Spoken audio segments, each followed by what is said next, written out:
Professor Jayashankar పుట్టిన గ్రామం అక్కంపేటలో BRS party చేసింది ఏమీ లేదని కాంగ్రెస్ పార్టీ అభ్యర్థి బుద్దా సాంబయ్య తెలిపారు. అసమర్థ పాలన చేసిన బీఆర్ఎస్ పార్టీని స్థానిక ప్రజలు నమ్మరని, అక్కంపేట గ్రామ అభివృద్ధికి మొదటి నుంచి తోడ్పాటున ఇచ్చిన కాంగ్రెస్ పార్టీ వైపే ప్రజలు ఉన్నారని పేర్కొన్నారు. ఇంటింటి ప్రచారం నిర్వహిస్తూ బ్యాట్ గుర్తుపై ఓటు వేసి కాంగ్రెస్ పార్టీని గెలిపించాలని ఓటర్లను ఆయన కోరారు.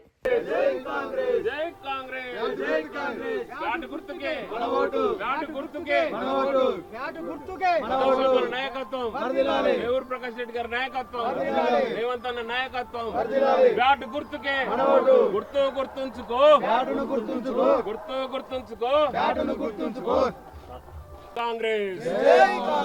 రేవంత్ రెడ్డి గారి నాయకత్వం, రేవూరి ప్రకాష్ రెడ్డి గారి నాయకత్వం, ఇనుగాల వెంకటరామరెడ్డి గారి నాయకత్వం, ముద్దం సామన్న నాయకత్వం, బ్యాట్ గుర్తుకే జోహార్ జయశంకర్ సార్, జై కాంగ్రెస్. గెలిపిద్దాం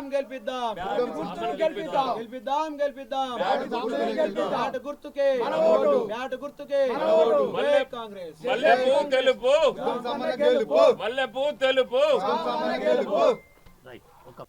నేను అక్కంపేట కాంగ్రెస్ పార్టీ బలపరిచిన అభ్యర్థి ముద్దం సాంబయ్యను. మా గ్రామంలో నేను 30 ఏళ్ళ కాంచి మాదార నరసింహరెడ్డి కాంచి రాజకీయంలో ఉన్నాను. అప్పటి నుంచి కూడా గ్రామంలో పార్టీ పరంగా గ్రామ ప్రజల ఎవరి పార్టీ అని చూడకుండా ఎవరికి ఆపద ఉన్నా ఆపద సంపదకు కూడా ప్రతి వారికి గ్రామంలో ఆదుకోవడం జరిగింది. అప్పటి నుంచి కూడా నేను వార్డ్ మెంబర్ ఉన్నప్పుడు మాదార నరసింహరెడ్డి వాటర్ ఇబ్బంది ఉన్నదని ఒక బాయి, మోటారు, ట్యాంక్ ఇట్లా శాంక్షన్ చేయడం జరిగింది. అప్పటి నీళ్ళే మా ఊళ్ళో ఇప్పటికి తాగుతారు. మిషన్ భగీరథ అని ఊరి పేరు మేము వేసిన పైపులకే బిల్లులు తీసుకున్నారు ఆ టీఆర్ఎస్ వాళ్ళు, కానీ ఇంతవరకు వాళ్ళు వేసిన పైపులు లేవు, ఇక్కడ వాళ్ళ నీళ్లు తాగుతలేరు. అప్పుడు మా కాంగ్రెస్ గవర్నమెంట్లు వేసినవి ఉన్నాయి మా గ్రామంలో. జయశంకర్ గ్రామము అని జయశంకర్ విగ్రహం పెడతామని అప్పుడున్న మంత్రులు, ఎమ్మెల్యేలు అందరూ వచ్చి 100 కొబ్బరికాయలు కొట్టి ఇక్కడ విగ్రహం పెడతామని సెంటర్లో కొబ్బరికాయలు కొట్టిపోయినారు, కానీ వాళ్ళు జయశంకర్ గారి విగ్రహం పెట్టలేదు. జయశంకర్ గారి పేరు చెప్పి గవర్నమెంట్కి వచ్చి కూడా వాళ్ళు విగ్రహం పెట్టకపోతే మేము కొండమురళి సహకారంతో మాకు జయశంకర్ గారు విగ్రహం పెట్టాలని అడిగితే కొండమురళి సహకారంతో జయశంకర్ సార్ విగ్రహం కూడా మేమే పెట్టియడం జరిగింది. జయశంకర్ సార్కు వచ్చి మేము పెట్టిన విగ్రహానికి వాళ్ళు వచ్చి దండలేసిపోయారు 10 ఏళ్ళు తప్ప. మా ఊరికి వాళ్ళు చేసింది ఏమి లేదు. ఇక మా ఊళ్ళో ప్రతిదీ మా స్కూల్కు చైర్మన్ ఉండి స్కూల్ బిల్డింగ్లు కూడా మేమే శాంక్షన్ ఏది కావాలి, మా ఊరు బిల్డింగ్లు కావాలని అప్పుడు మసోన్చార్ దగ్గరికి పోవడం జరిగింది, కమలోద్దీన్ దగ్గరికి పోవడం జరిగింది, అడిగి స్కూల్ బిల్డింగ్లు కూడా కట్టియడం జరిగింది.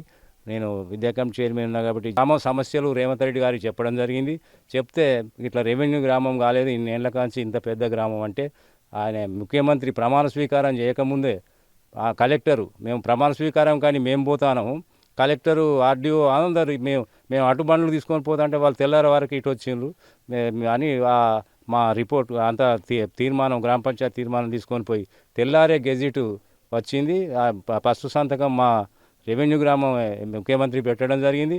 గెజిట్ మా ఎమ్మెల్యే గారు తెల్లారి తెచ్చి మా ఊరికి వచ్చి ఇవ్వడం జరిగింది. అది రెవెన్యూ గ్రామం అయింది. ఇంకా కూడా మళ్ళా దత్తత తీసుకుంటాడు కాబట్టి రేవంత్ రెడ్డి దగ్గరికి పోయి మా ఎమ్మెల్యే సహకారంతో రేవంత్ రెడ్డి గారి దగ్గరికి పోయి కలిసి మీరు దత్తత తీసుకున్నారని ఆయనను మా దృష్టికి తీసుకెళ్ళి మా దత్తత గ్రామం చేయాలని కోరుకొని ఆ ఎమ్మెల్యే ద్వారా రేవంత్ రెడ్డి ద్వారా గ్రామాన్ని ఇంకా అభివృద్ధి పదంలో నడిపిస్తానని కోరుకుంటూ అందరికీ నా హృదయపూర్వక నమస్కారాలు తెలియజేస్తూ బ్యాట్ గుర్తుకు వేయాలని కోరుకుంటున్నాను. గొప్ప నాయకుడు, సీనియర్ నాయకుడు. అతను రాజకీయంలో మొదలైనప్పుడు మేము మామూలుగా చిన్నపిల్లలం, కానీ మా చిన్నప్పటి నుండి మా తల్లిదండ్రులు కానీ అందరూ చెప్పేది సాంబన్న పార్టీ అంటే మొదటి నుంచి పార్టీ గురించి తిప్పలపడతాడు, చేస్తాడు. ఏ ఆపదున్నా అతను నిజంగా చెప్పాలంటే మా ఇరుక కూడా పాపం అతను సొంత ఆస్తులు కూడా త్యాగం చేసాడు పార్టీ గురించి. మిగతా నాయకులు ఏంటంటే ఓట్లు వచ్చినప్పుడే రాజకీయం చేసి ఏదో ప్రజలకు ఏదో అడుగుతారు, కానీ ఈ నాయకుడు అట్లా కాదు. అధికారం ఉన్నా లేకున్నా కష్టపడి 10 ఏళ్ళు ఆ బీఆర్ఎస్ గవర్నమెంట్లో ఎన్ని ఇబ్బందులు ఎదురైనా కార్యకర్తల వెంబడి ఉన్నాడు. కార్యకర్తల వెంబడుండి పోరాడే నాయకుడు ముద్దం సామన్న. బ్యాట్ గుర్తు మేము గెలిపిద్దామని అందరం సంకల్పంతో ఉన్నాం. నిన్న ఒక ర్యాలీ తీస్తే ఒక 1000 మంది తరలిండ్రు.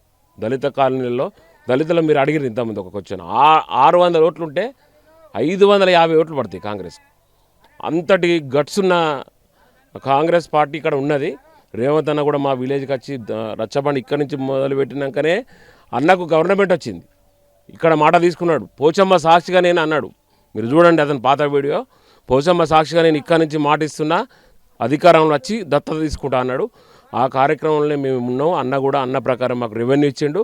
ఇంకా అతన్ని తీసుకురావడానికి కూడా మేము సిద్ధంగా ఉన్నాం. అన్ని ఇచ్చే లబ్ధి పొందుతాను ప్రతి ఒక్కరు. Current bill free, current bill ఒక్కొక్కరికి 1000-2000 ఫ్రీ వస్తున్నది. మనకు ఏది రైతు భరోసా వస్తున్నది. ఇప్పుడు మన రేషన్ కార్డ్స్ ఇచ్చిండ్రు. మొన్ననే సన్న బియ్యం లబ్ధి పొందుతాండ్రు ప్రతి కార్యకర్త. మనకు ఇప్పుడు మొన్న మహిళా భవనం మహిళలు